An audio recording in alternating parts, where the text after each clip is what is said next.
Hello Virgo, and welcome to your monthly in-depth horoscope for March. This is for the Sun or the Ascendant. If you're new to my channel, I'd be honoured if you'd subscribe. This month begins with the Sun and Mercury, your ruler, in your opposite sign of Pisces. This is very much to do with your relationships. But of course Saturn, the planet of structure but also of restriction, has been in your sector of joy over the last couple of years. But Saturn's not usually associated with joy, so you've had to work hard in terms of where you've expressed yourself or around close relationships. But as this month begins, Saturn is going to be going through a big journey, but also so is Mercury.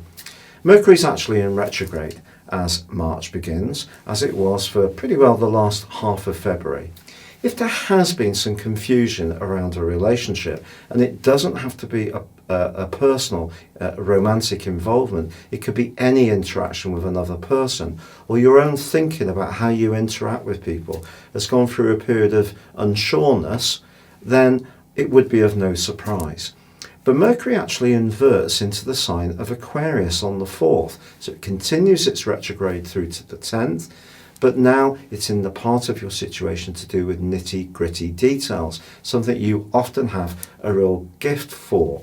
So if there is something that needs revisiting around a relationship, where perhaps you could rethink things to try to understand perhaps what has happened, this would be a fine time to do so. But also from the 5th, we have some really magnificent energies shaping up. Firstly, Venus, the planet of love and attraction, moves into a glorious location for you, your 9th solar house. But it also goes alongside Uranus, the planet of surprises, for 1 week.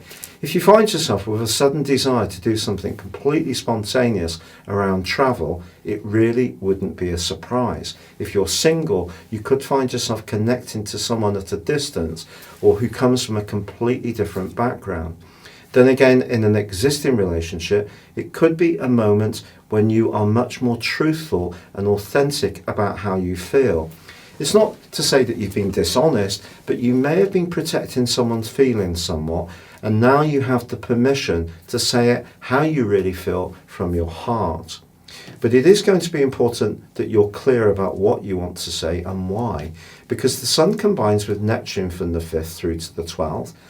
This can be a beautiful alliance. If you do meet someone at this time, it could be one of the most enriching relationships you ever have, because there's a number of good news factors coming together. But if you're in an existing involvement at whatever level or whoever with, the Sun combining Neptune can really kid us about what the reality is, because Neptune can distort. So just be conscious of getting to the facts, and Mercury can help you to do that. But perhaps the less well-known combination that's going to occur this month is going to be that between Jupiter and Pluto, which begins on the 9th and goes on to the end of the month. Now this is where Saturn's been, and it is, for the first 3 weeks of this month, still in your sector of joys. But it's going to be moving on the 22nd into the area which is much more to do with work, obligations, where you invest your sacrifices. So if there has been something you felt quite inhibited about, or a relationship, whether it's with a family member, a partner, a child, someone else's child within your family, where you've just felt there's been a bit of distance or coolness, Jupiter's combination with Pluto can work wonders. And by the end of this month, things can be going so much sweeter. And I think once Mercury goes forwards on the 10th, that will help. But then it returns to Pisces on the 16th. And then you can start to get the clarity really going. And also the Sun is going to be moving on the 20th into the sign of Aries. We also have the vernal equinox. So in Western astrology, it's based on the seasons. It's not based on constellations. Symbolically, those constellations are there, and that's why this whole issue of Ophiuchus comes up, the 13th zodiac sign. So for you, this is the beginning of your new year, the same as everyone. But for you, it's very much about transformations. But where you're deeply invested, perhaps in an intimate relationship, there is a connection almost immediately with Chiron, the comet, which is very much to do with the wounded healer. this is an opportunity for you to feel better about your sense of attractiveness in a more sensual way. It can also be where you're thinking about repairing your long-term finances. And the new moon, which occurs on the 24th, is also going to be linking in brilliantly with Uranus, and that's going to help you to think in a very dexterous way.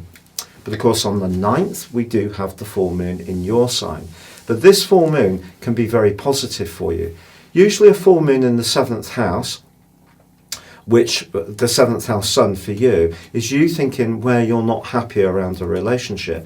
But I think because Jupiter and Pluto link into this full moon, I think this can be a time when something really comes into the open which has been causing you some anxiety, or as I said before, it's probably not a word, but unsureness. So I feel that from that full moon flowing into this new moon on the 24th, Saturn moving on the 22nd into Aquarius, followed by Mars on the 31st, there's a big shift of emphasis.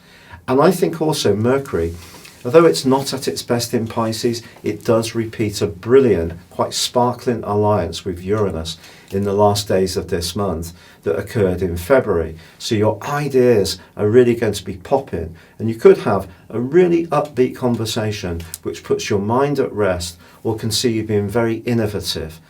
And really and truly, I think the handbrake's going to come off for you this month, Virgo, as long as you embrace the potential there, which does require you to work at it, work at listening skills, which we all have to do every single day of our lives, because communication is the area which really often goes wrong in relationships, and usually it's not what we say, it's more about comprehension, so it's how it's received.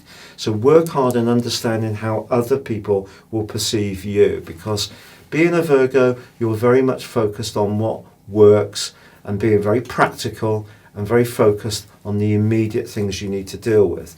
But I think a lot of this energy is out there, so it's about you seeing out from your immediate circumstances. And if you can do this, this can turn out to be an absolutely ground-shifting month.